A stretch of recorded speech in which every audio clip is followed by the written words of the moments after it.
The Jack Benny Program.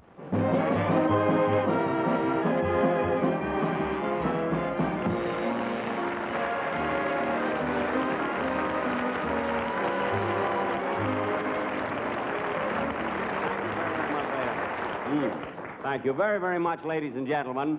As you probably know, this is my first television show of the season. And I want everybody at home who's watching the show to sort of sit back and relax and take it easy, because this is a very simple show, nothing to it, you know. There's been no commotion backstage at all. I mean, nobody has worked hard. That is, nobody but my makeup man. He's exhausted. If I had the makeup on my shoulders that he put on my face, I could play the hunchback of Notre Dame.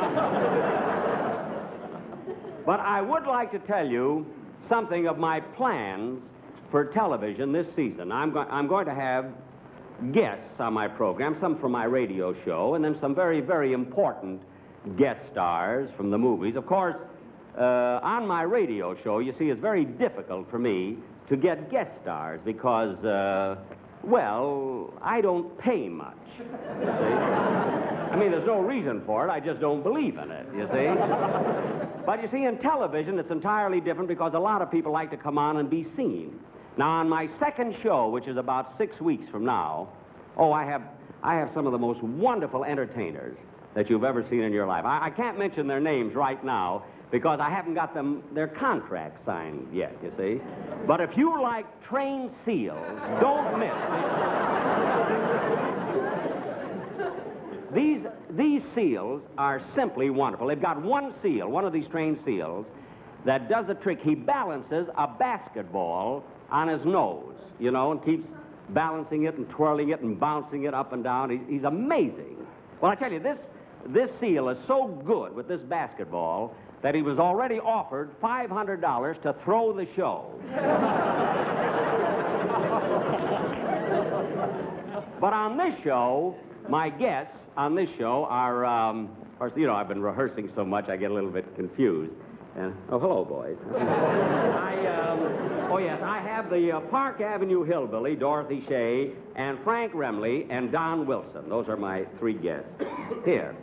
And so first, I'd like to introduce, before I do, I got to tell you one joke, a story. As a rule, I don't tell jokes, you know, I just talk, you know. But this is a joke that I heard when I was playing at the Palladium Theater in London. It's about an actor who was standing in front of the Palladium in London, and a fellow walked over to him, and this actor was very blue and very dejected, and a friend of his walked over to him, and he said, "I say, Derek." See, most of the actors in London are called Derek, you know. They have an occasional Basil or a Sidney or a Cecil, but Derek seems to be the popular name there. So this fellow walked over to this actor, and he said to him, "Derek, what's the matter with you? You look so blue." He said, "Oh, it's nothing." He said, "Well, there must be something the matter with you. Now, what is it?" So this actor said, "Well, let me tell you what happened." He said, "About 3 weeks ago, an uncle of mine died and left me 10,000 pounds. He says, 2 weeks ago, another uncle of mine died and left me 5,000 pounds. Now, last week..." Stage manager. Last week... Say, I wonder if you'd draw those travelers and bring down my scenery? Yeah. Thank you.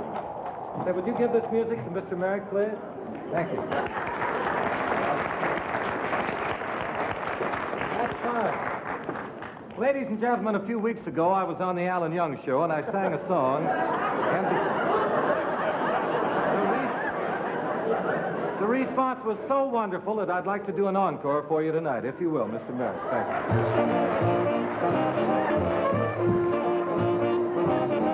I'm sending you a big bouquet of roses, one for every time you broke my heart. And as the door of love between us closes, tears will fall like petals when we part. I beg you to be different, but you'll always be untrue. I'm tired of forgiving. Now there's nothing left to do. So I'm sending you a big bouquet of roses, one for every time you broke my heart.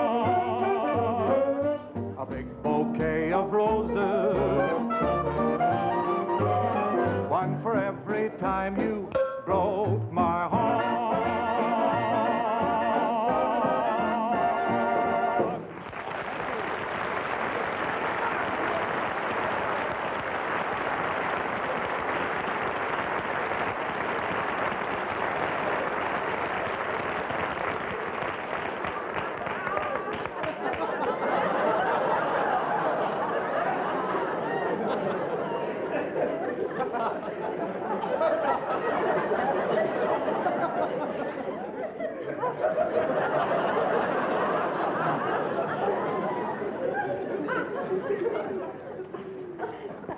So this actor...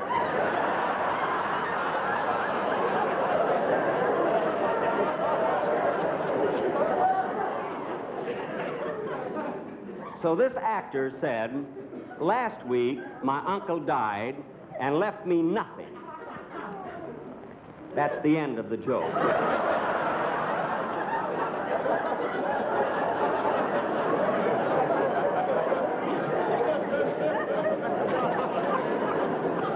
Of course, the joke is naturally a lot better when I can go right through it. You see what I mean? Instead of being interrupted, like, oh, Bob, come here a minute, will you, just before you leave? Bob, I happened to see that show that you did with Alan Young, you know, the one you were just telling the folks about, and I thought you were wonderful. I mean, I thought it was a great show. I enjoyed it, but, I mean, why would you do your encore on my first television show? I mean, why didn't you do it on his show, or on your own show? I mean, Club 15, isn't it? It really wasn't my idea. You see, it was my brother Everett's. He handles all of my business. Oh. You mean your brother, he's your agent? That's right. He represents me and my brother Bing and also a trained seal.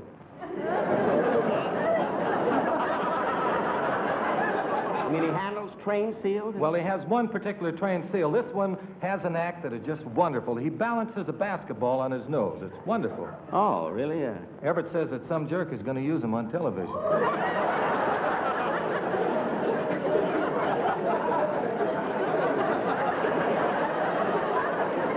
Well, if somebody else is going to use him, I won't want him, of course.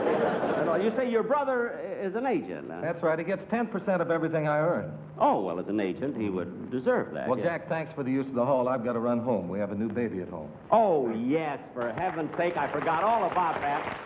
Bob, congratulations. Well, thank you, Jack. That's just wonderful. How many children have you got now? Well, this makes my 5th. 5 children.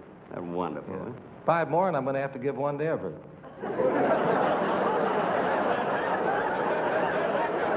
Oh, that's right. He gets 10%. Oh, sure. I understand. Would you help me? Pardon? I've got to go. Would you help me? Oh, yes.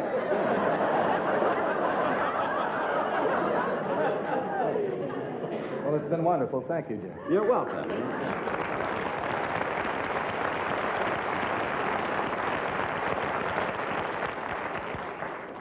Big star, no tip. And now, ladies and gentlemen, I'd like to... before we go on with the show, I must tell you that tonight, or tomorrow night, rather, Mary and I are flying to New York City because the Friars Club in New York is giving me a testimonial dinner at the Waldorf Astoria Hotel to commemorate my 20th year on the radio. Just imagine, 20 years that I've been on the radio. You know, during those 20 years, I've heard so many people say, you know, at different times I've heard people say, gee, I can't see Benny at all. You know? Well, now they can, you know. And now, ladies and gentlemen, I'd like to present him... Jack. Oh, Don Wilson. Don Wilson. Jack, I'm awfully sorry to be late, but my car broke down and I had to take a taxi. Well, that's all right, Don. I mean, accidents can happen, you see. I know, but I was supposed to be here to introduce you at the very opening of the show, and I'm really awfully sorry that this happened. Don, it doesn't make any difference. The orchestra played Love and Bloom. I came on. Everybody applauded. I mean, it really doesn't matter, you know. Oh, Jack, I had such a wonderful introduction for you. You did? Yeah. What was it? Well, this being your opening television show of the season, I thought I might say, and now, ladies and gentlemen, it is with a great deal of pride that I bring you the greatest comedian in America, Jack Benny. Oh, well, now, wait a minute, Don. Wait. Now I'm glad you were late. I mean, the greatest comedian in America. I mean, how egotistical can we get?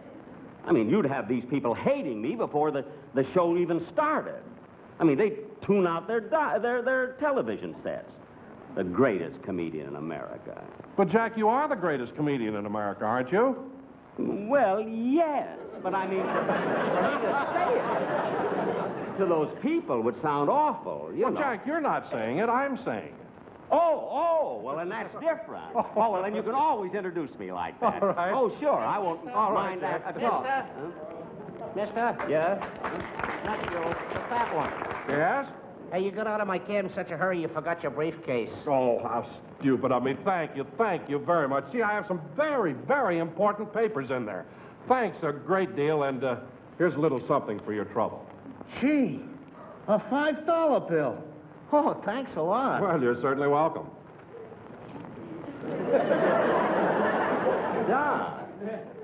Don, $5? Well, I mean, I can appreciate your being grateful and everything, but $5? Jack, there's nothing so strange about that. I once saw you give a man $5. Well, I know, but he was a lifeguard. He saved me from drowning. Yeah, I'll never forget how we dickered the third time that I was going down. Doc, what we carried on, really. Hey, wait a minute. Ain't you Jack Benny? Yes. How do you like that? Don't you remember me? No, I don't know. I'm Harry Gilmore. You and me went to Waukegan High School together. Waukegan High School? Yeah, don't you remember? I was the one voted most likely to succeed. Oh, really? Yeah, got my own cab. Oh, well, isn't that nice? Yeah, it certainly is. Hey, what are you doing now? I'm the voice of Bugs Bunny.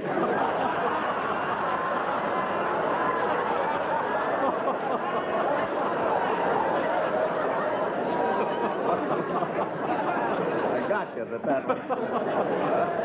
So you gave up that lousy fiddle, huh? Yes, I gave it up. Get out of here. Well, goodbye, Jack. Goodbye. Goodbye, Don. So long.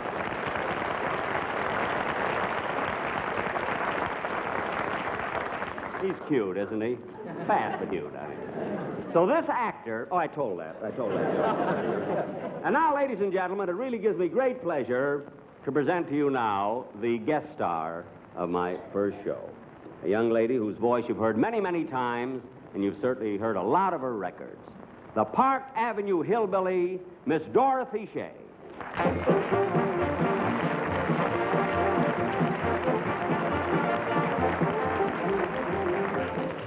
Well, I mean, you're a hillbilly?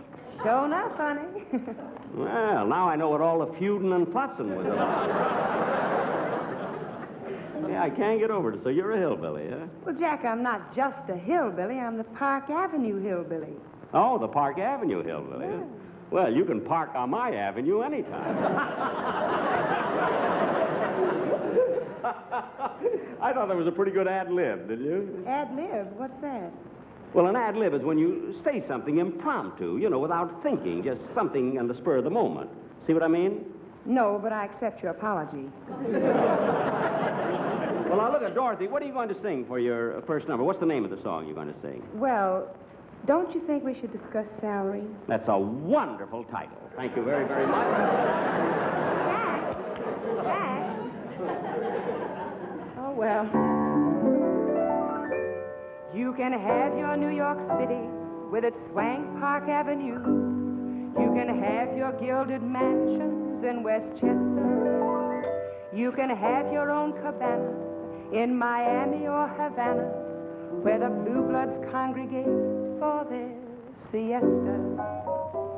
You can have your fancy penthouse on some 42nd floor, but I'll guarantee wherever you may roam, with the tinsel and the glare, why, those places can't compare with the humble little spot I call my home. It's a little western town called Beverly Hills, where people live a life that's free from care. No one struggles to be great. All they ask is an even break. They're satisfied to just be millionaires. Every housewife is contented with her lot, and some of them don't even own a yacht. She may have just one swimming pool, one husband to caress her. She's bored to death with Cadillacs, and diamonds just depress her. She'd rather have some trinket like that Oscar on her dresser that little western town called Beverly Hills. In that little western town called Beverly Hills. You're welcome as the flowers that bloom in May.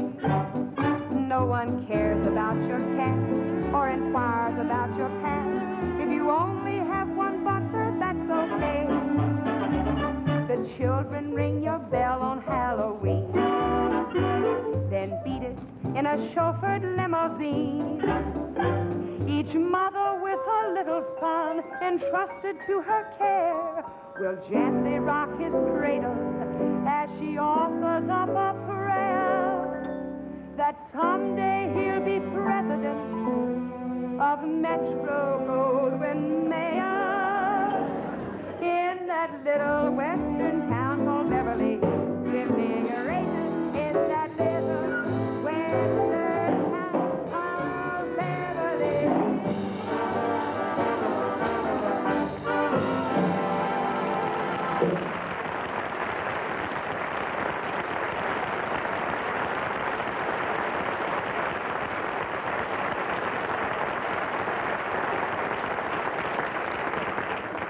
Thank you ever so much. I thought you folks might be interested in meeting some of my kinfolk. So with your permission, we'd like to take you down to the Ozarks and meet my favorite cousin, Zeke Benny, and his Mad Mountain Boys.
I want to thank you folks. I'd like to have you meet some of the boys. You will need a fellow over here with the concertina. That's Charlie Bagby. He's the smart one of the troupe here.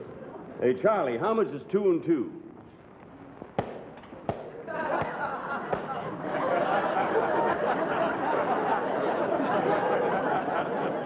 He's our business manager. Fella here with the clarinet is Wayne Songer. We're mighty proud of Wayne. Last week at the county fair, he won first prize at the fly attraction contest. Wasn't even entered.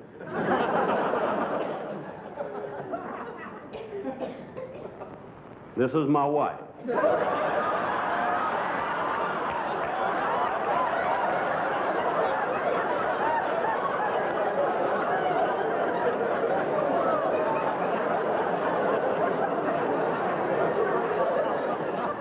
This is our boy, Sam.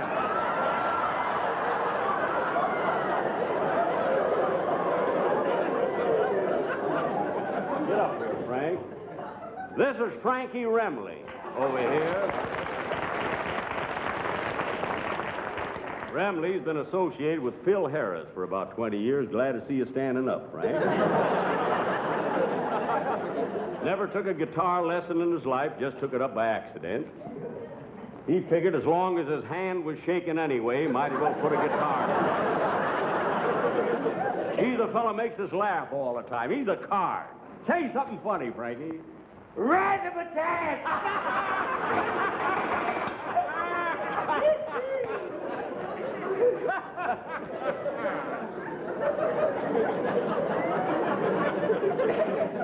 And now, folks... Hey, Lem! Now, listen, Lem, I got a bone to pick with you. I don't like the way you're treating my daughter. How come? You took her out last night. Well, I brought her back. That's what I mean.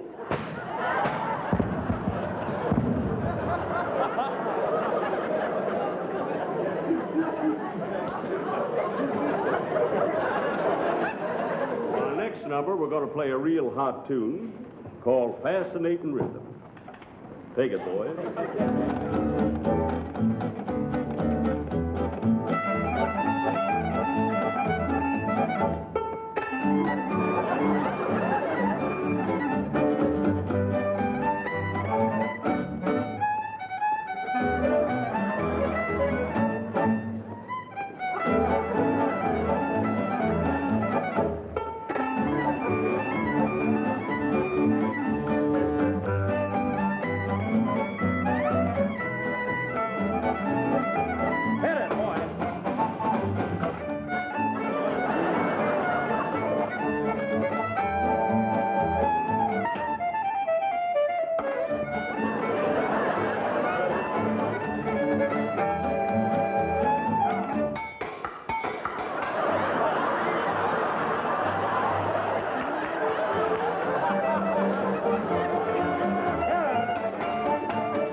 Thank you very much, Dorothy, for being my first guest star. I can't tell you how much I appreciate it. And, Bob, thank you for butting into the show. I'd have been 4 minutes short if you hadn't.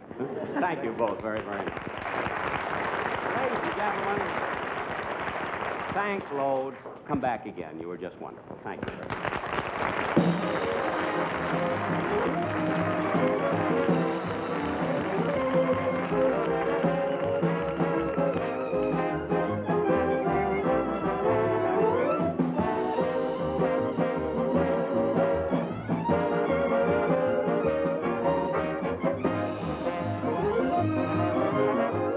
On tonight's show were Dorothy Shay, Bob Crosby, Mel Blanc, the Beverly Hillbillies, Lynette Bryant, and yours truly, Don Wilson.